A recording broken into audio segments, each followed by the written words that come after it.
каналынын көрүүчүлөрү, бүгүн ушул Ротшильдтердин Кыргызстанга келип кеткени боюнча талкуулайлы. Анда эмесе кириштик. Ушул жумада көп кызыктуу жаңылык болду. Ротшильдтер расмий түрдө Кыргыз Республикасына келип кетишти. Бул экинчи жолу келиши деп айтылып жатат расмий түрдө. Буну түшүнгөн адамдар үчүн өтө чоң жаңылык деп эсептесе болот. Ар бир менин ушул видеомдун астында шилтемелер бар. Сүрөттөмөсүндө ушул шилтемелер менен барып, мен айткан маалыматты текшерип туруңуздар. Анткени критикалык ой жүгүртүү абдан пайдалуу жөндө. Ушул биздин министрлер кабинетинин башчысы Кылбек Жапаров Ариэль Маларды Ротшильд менен жолугушту. Андан сырткары дагы Улуттук банктын башчысы дагы ошол Ариэль айым менен жолугушушту дагы сүйлөшүштү. Бул деген алгачкы жолу расмий түрдө ушунчалык бай жана белгилүү Европанын жана бүткүл дүйнөнүн үй бүлөнүн мүчөсү Кыргызстанга келип кызыгып биздин расмий өкүлдөр менен баарлашып кетти.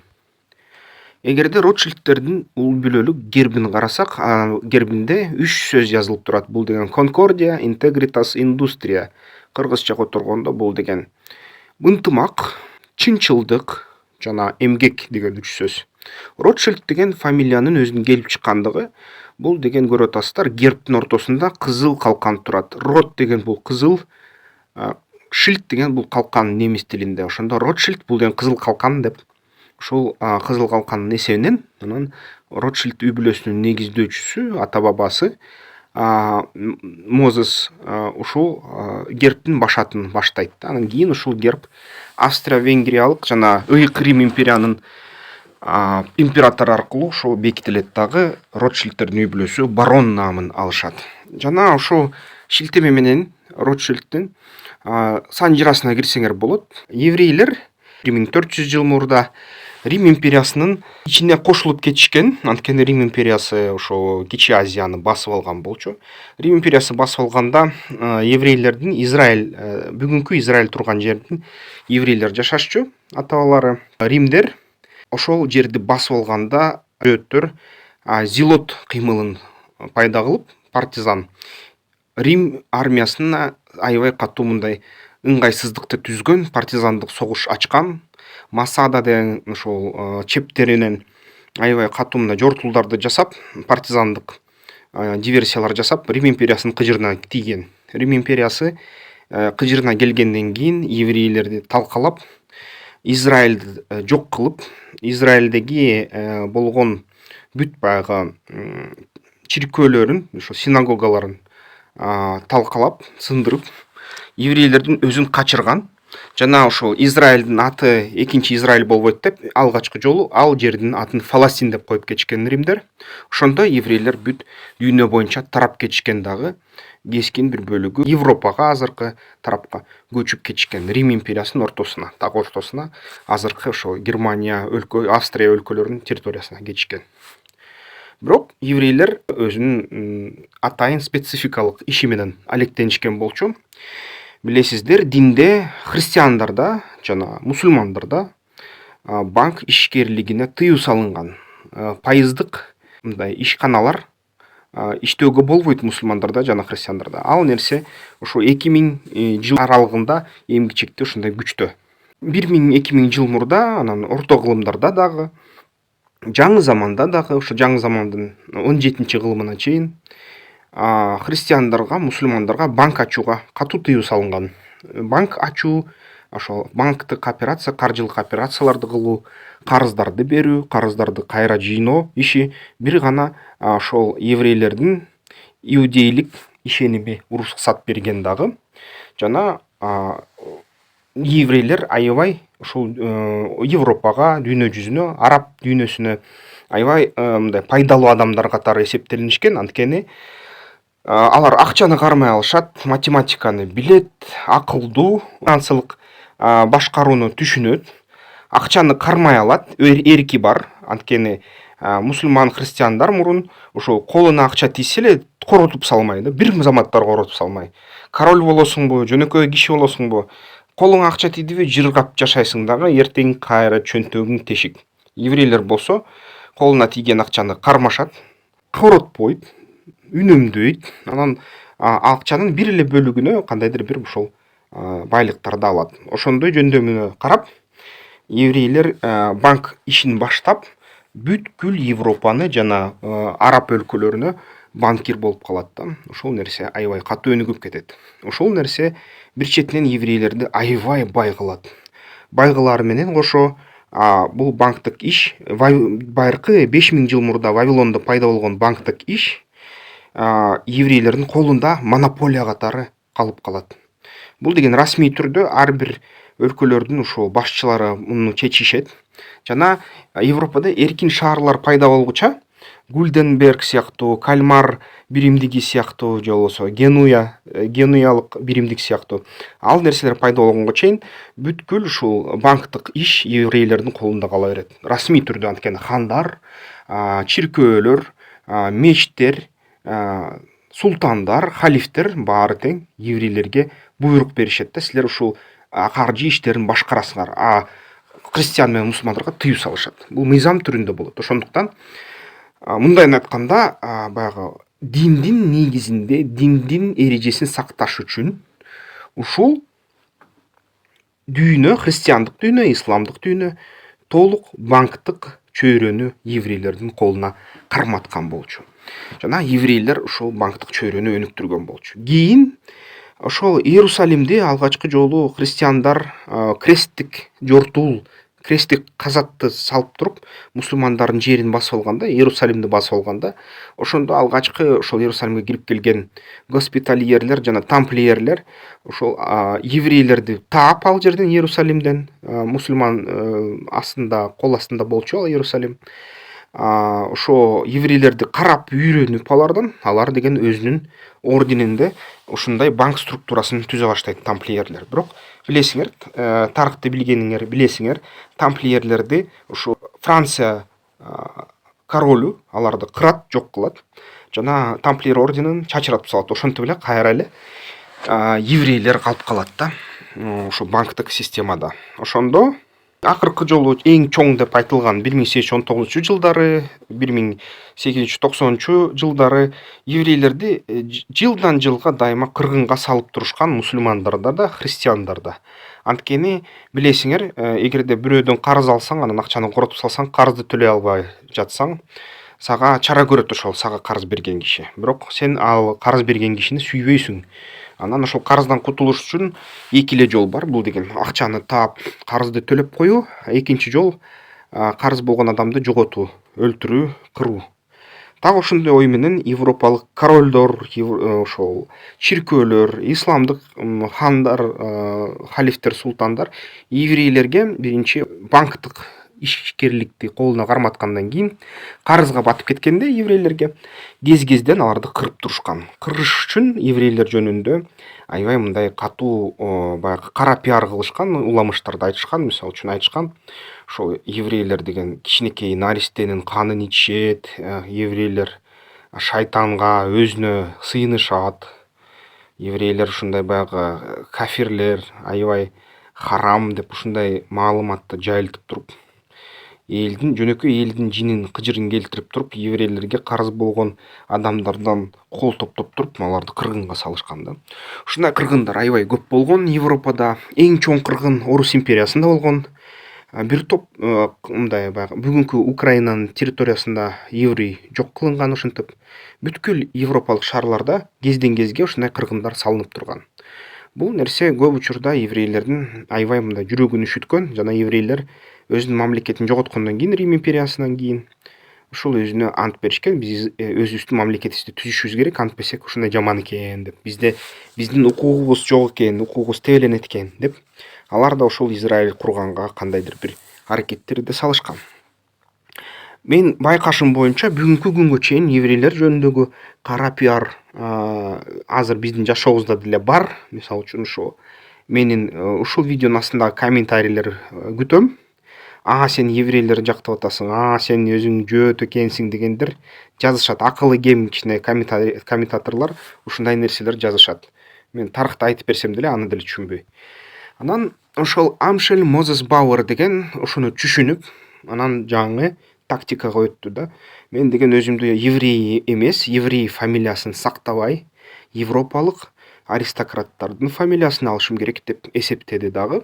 Жана өзү деген ошол алгачкы банкты куруп Британияда, андан сырткары чечим кабыл алды. Ал чечим боюнча анын балдары баары ошол еврейлин балдары жалаң аристократтарга баягы турмушка чыгып, кыздары же болбосо аристократтардын кыздарын алып, ушундай кандайдыр бир акырындап ханзада фамилияларын алып өтүш керек деп эсептешти дагы, аракеттерди кыла башташкан. Орто кылымдан баштап ушу жаңы кылымга чейин Ротшильдтердин бабалары акырындап ал практикага өтүшкөн. Анын тукуму болгон Ротшильд Амшельмайер алгачкы банкты Майнадагы Франкфурт шаарында ачкан болчу. Жана акырындап ошол жерде так ушундай сыяктуу еврей үй бүлөлөрү менен ынтымакта, биримдикте жашай башташкан. Ал еврей үй бүлөлөрдүн аттары Варбург, Голдсмит, Коэн, Рафаэл, Сасун, Соломон дегендер болгон. Алар менен акырындап ошол банк системаларын кура башташат дагы. Фамилияларын акырындап баягы тууганчылыкка кирип, бийликтегилерге акырындап өзүнүн шарттарын жакшыртышат.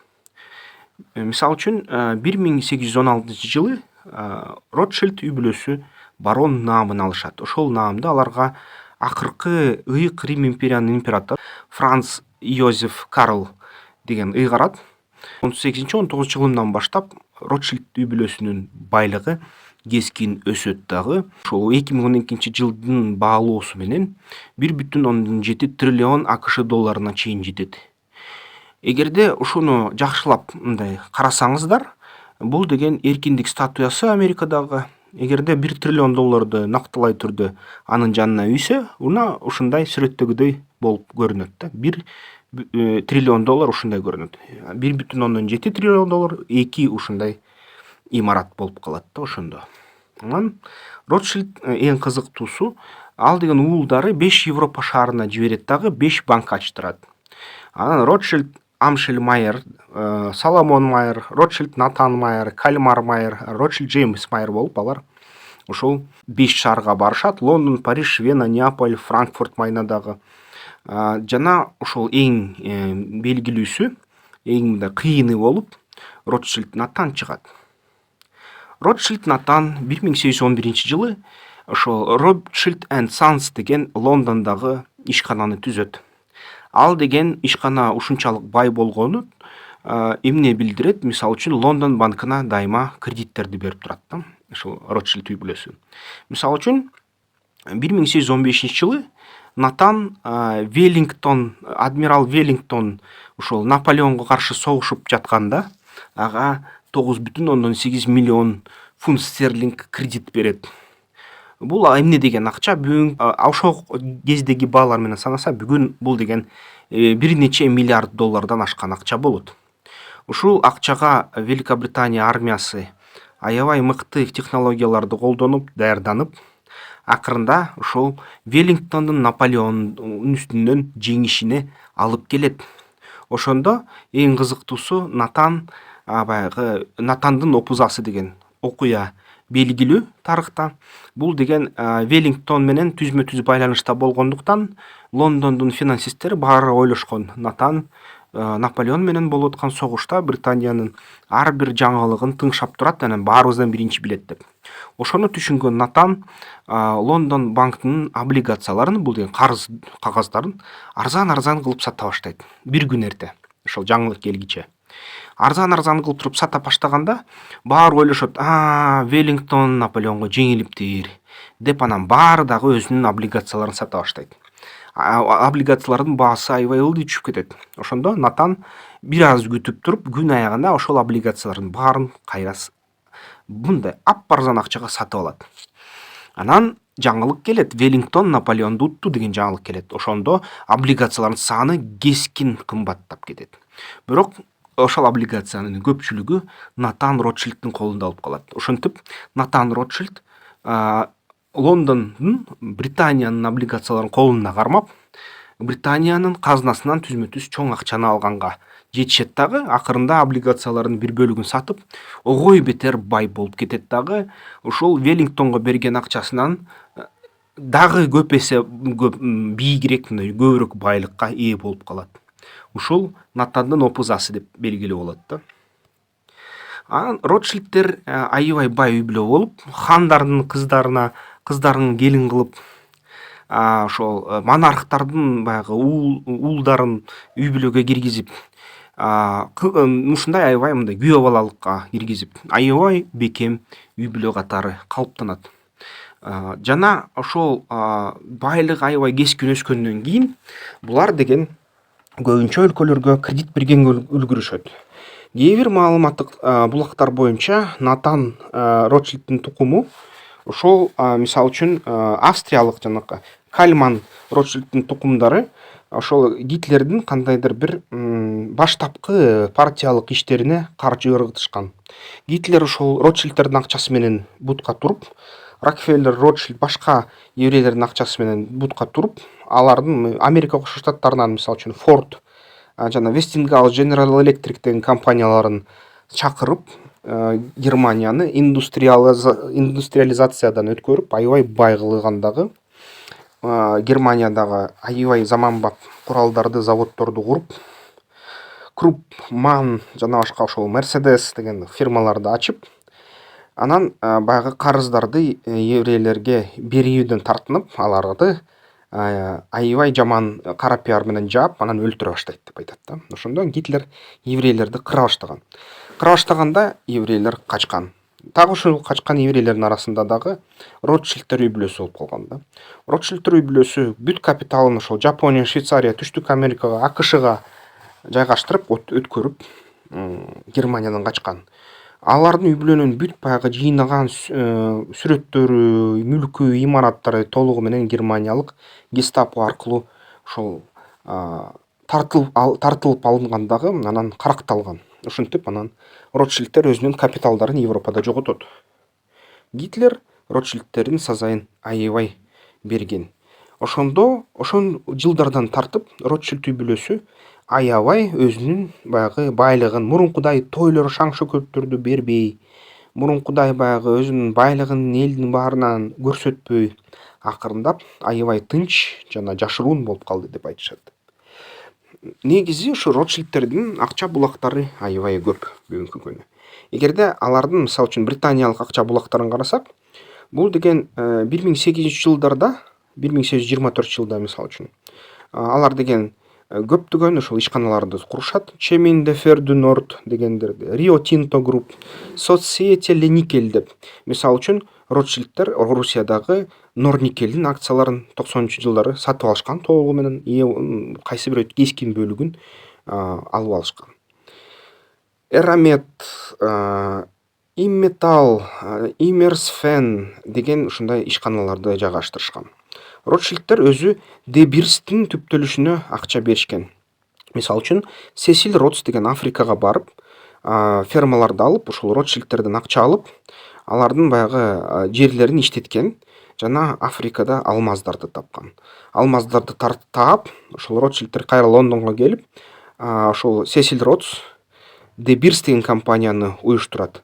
Де Бирс деген компанияны уюштурган соң, бүгүнкү күнү мисалы үчүн билесиздер, эгерде сен анча-мынча бай жигит болсоң, анан кызды сүйүп калсаң, анын колун сурасаң, ал кыз деген айтат: "Эгер сенин сүйүүң мага чын болсо, мага бриллиант алып бер" деп айтат да. Анан ошол чыныгы сүйүүңдү далилдешиң үчүн аябай иштейсиң, бир нече жылдык маянаңды топтоп туруп, бир бриллиант аласың. А бриллиант деген эмне? Бриллиант деген бул деген өзү көмүрдү катуу кысым менен жогорку температурада кармасаң, ушундай айнектей болуп калат, алмаз болуп калат, бриллиант кылыш үчүн андагы уста мындай өзгөчө формасын жасаса, бриллиант болуп калат. Ушунун баасы өтө жогору. Бирок бул көмүр, бриллиантты отко ыргытсаң көмүрдө күйүп кетет. Ушул көмүргө пиар менен ушунчалык бааны чоңойтуу ушул Де Бирстин иши болчу да. Ошол Де Бирс деген британиялык үй дүйнө жүзү боюнча бриллианттын баалуулугун жаратып салды деп айтса болот. жаратып салып туруп, албетте бул нерсе Африкадагы мындай бир топ кыйынчылыкты алып келген. Африкада мисалы үчүн жергиликтүү калк ошол алмаздардын үстүнө иштейт. Анын тегерегинде согуштар болуп келет азыр деле.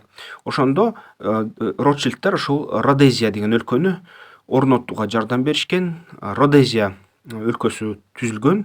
Бул деген толук Британиянын өзүнүн мындай жеке чакан өлкөсү деп эсептесе болот. Ал Родезия ошо 80-жылдарга чейин, 90-жылдар, 1900-жылдардын 80-жылдарына чейин болуп келген Африкада.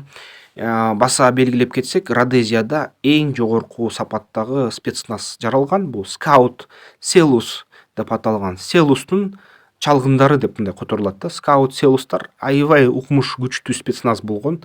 Аябай чоң жетишкендиктер жетишкен. Эми кандай жетишкендиктерге? Мисалы үчүн ошол Родезияны жоготууга аракет кылган мамлекеттерге туруштук берген да, аз санда болуп.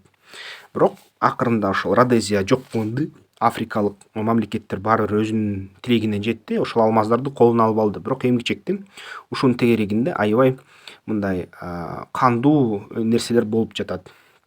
Анан ушул Ротшильдтер Рио Тинтону башкарганда, Рио Тинто орус-жапон согушуна, мисалы үчүн, Жапон өкмөтүнө жардам беришкен. Бир кездерде Орусиядан орус өкмөтү сураган, мисалы үчүн империясы сураган акчага каршылык көрсөтүп, анан кийин кайра башка үй бүлө мүчөлөрү Орус империясына дагы кредиттерди берген.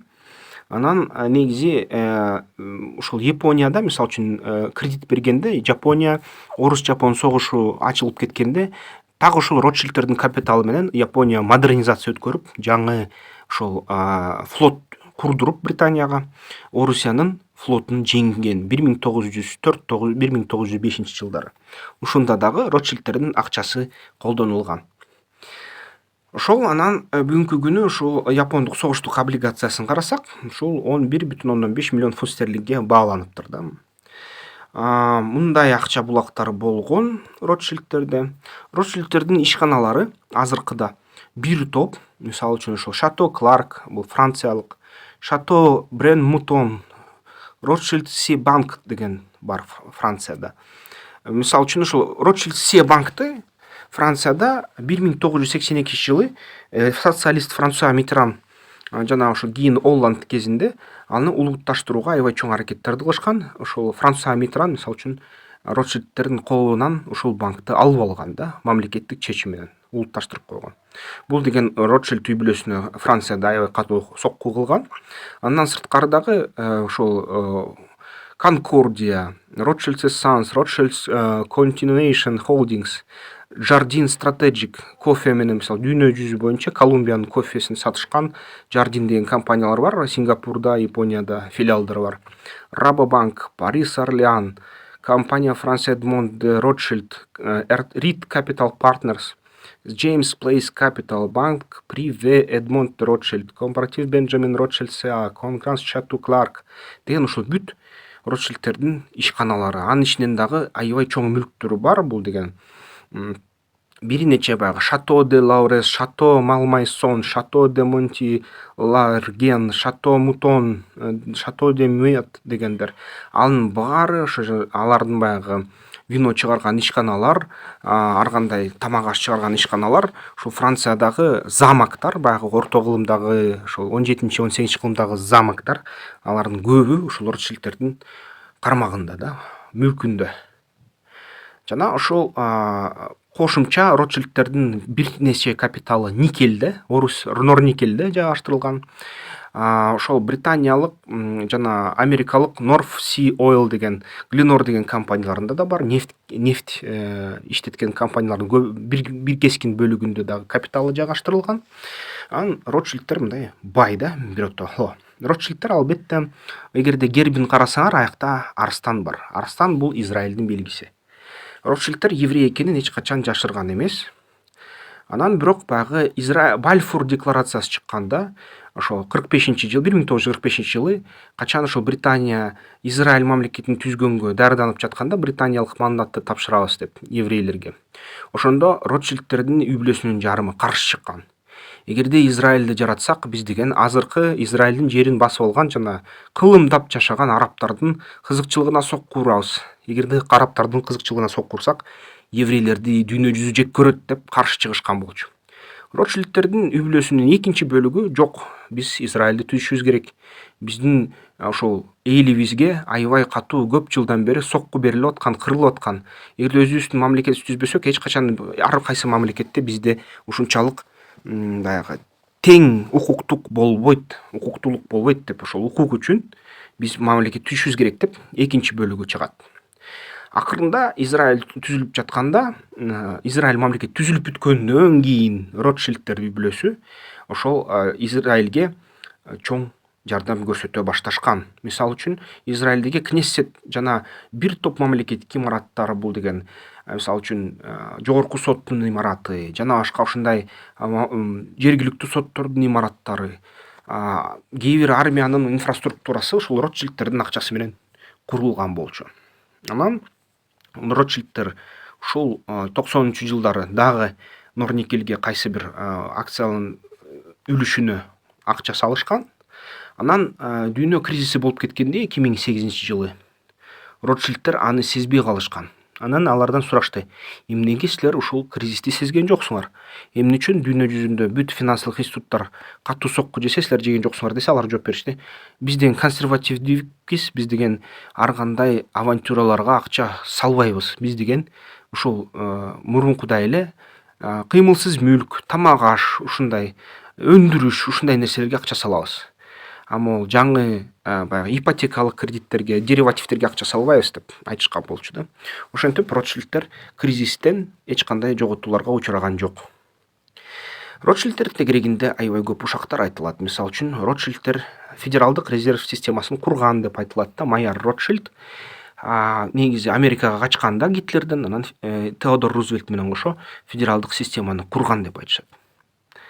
Ага дагы кошумча Бреттон Вуд системасын курган деп айтышат Ротшильдтер. Анткени бүгүнкү күнү ушул Бреттон Вуд системасынан эң көп пайда алгандар Рокфеллер үй бүлөлөрү менен кошо Ротшильд үй бүлөсү жүрөт. Ротшильдтер иллюминаттар деген сөздөр да айтылган да. Бул деген Ротшильдтер масондук ложаларды жайылтат жана ошол масондордун өзү деп айтылган болчу. Эми бул чын калппы, мен айта албайм да, бирок негизи айтсак, масондор ложасы бул жөн эле мындай кружок болгон да. Анын ичинде мындай күчтүү нерселер болду деген бул мистификация да, азыркы факт тили менен сүйлөгөндө. Бирок Орусия пропагандасы, Америкада мисалы үчүн Трамптын пропагандасы, азыркы ошол Такер Карлсон айткан сөздөрдүн баары ушул масондорду өзгөчө дүйнөнү башкарган күч катары, сионисттик күч катары көрсөтөт дагы. Ошого аябай баягы кооптуу нерседей мындай маалымат жайылтат. Билбейм. Согуштарды каржылайт Ротшильдтер үй бүлөсү деп айтат да. Анткени согушту каржылаганда бир тарап утулат, бир тарап жеңилет. Ошол жеңилген тарап Ротшильдтерге бүт акчасын берип салат деген имиштер бар. Анан Ротшильдтер хандарды такка отургузат, түшүрөт деп айтышат. Бир да ушакка жакшы далил таба элек мен туугандар. Эгерде тапсаңар комментарийлерге жазгыла. Бирок дүйнө жүзү боюнча, фактология боюнча, мисалы үчүн мамлекеттердин расмий түрдөгү маалыматтар боюнча бир да ушундай бул ушактар чындыкка жатты деген ушундай сөздөр жок бүгүнкү күндөрү. Бизде ошол Ротшильдтер келип кеткенде Кыргызстанга заматта кара пиар башталды. Ротшильдтер Кыргызстанда акырындап кандайдыр бир өзүнүн бийлигин жайылтып атат деген сөздөрдү Стан Радар жазып чыкты. Кечки Бишкек деген гезитибиз дагы ушундай пропаганда жайылтууга тиешеси бар экен. Ошондо акырындап кара пиар башталып жатат да ушул Ротшильдтердин тегерегинде. Кыргызстанда Ротшильдтер эмнени табышты, эмнеге келишти? Ушул Ротшильдтердин үй бүлөсүнүн белгиси да, мисалы үчүн. Эмнеге Ротшильдтер Кыргызстанга келип акырындап өзүнүн кызыкчылыгын көрсөтүп жатат? Эмнеге акча салат эле деген суроолорду берсек, мен ушуга мынтип жооп бермекмин. Кыргызстанда графит бар. Ошол Мен Куш жана башка жерлер. Нефелин сиениттер бар. Сандык мисалы үчүн кени. Кремний бар. Литий. Менде видео чыккан литий боюнча. Литий бар. ГЭСтердин потенциалы аябай жогору. 10 миллиард долларга электричество сатса болот Кытайга бүгүнкү баа менен. Анан дагы бүгүнкү күнү билесиздер, Кытай дүйнө жүзүнүн сейрек кезде чүйүшчү металлдарынын кендеринин 98%-ын сатып алышты. Ротшильдтер Кытай менен атаандашууда ошондой кендери бар мамлекеттерге шашууда. Анткени алар ошол баягы серик кездешүүчү металлдарга Кытайдарга атаандаштык кылып, ошол ээлик кылганга аракет кылышат. Балким бул нерсе бизге Ротшильдтерди алып келди. Кыргызстан үчүн карасак, мисалы үчүн биздин экономикабыздын көлөмү мынакей көрүп атасыздар. Ушундай 10 пачкада, 10 палетке турган жүк. Бул деген 10 миллиард доллар. Орусиянын экономикасы бүгүнкү күнү 2,2 триллион доллар. Ротшильд үй бүлөсүнүн өзүнүн эле байлыгы бүгүнкү күнү 1,7 триллион доллар. Бирок акыркы маалыматтар боюнча Орусия Федерациясынын экономикасы менен бирге барабар деп айтышат. 2 триллион долларга чейин жетти деп атышат. Ротшильдтердин үй бүлөсүнүн жалпы каржылык мындай көлөмү. Кыргызстанга эмне болот ушул Ротшильдтердин келишинен? Мен деген ушундай интервью бергем. Интервьюм Вести Кежиге берилген. Ошол Вести Кежиден окусаңар болот. Эмне деп айтканым?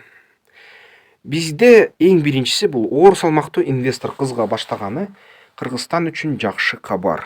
Эгерде Ротшильдтер Кыргызстанда 1 тыйын эле кетирсе, дагы ушундай эле триллиондогон акчалары бар компанияларда Кыргызстанга кызыгат. Мисалы үчүн Visa компаниясында 4 триллион, 6 триллионго чейин капиталы бар да. Мисалы үчүн ушул эле баягы бүгүнкү күнү Ротшильдтер кайсы үй бүлөгө уттуруп жатышат? Үй бүлө эмес эми бул компанияга.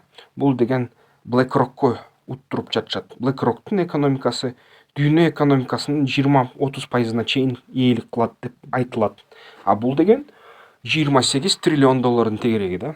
Ошол BlackRock'тон сырткары дагы кошумча чоң инвесторлор Кыргызстанга кызыга баштайт, келе баштайт. Мамлекетибиз алга жылат ушуну менен. Бизге баягы кендерибизди иштеткенге акча келет. Бирок биз аябай тың болушубуз керек. Эмнеге?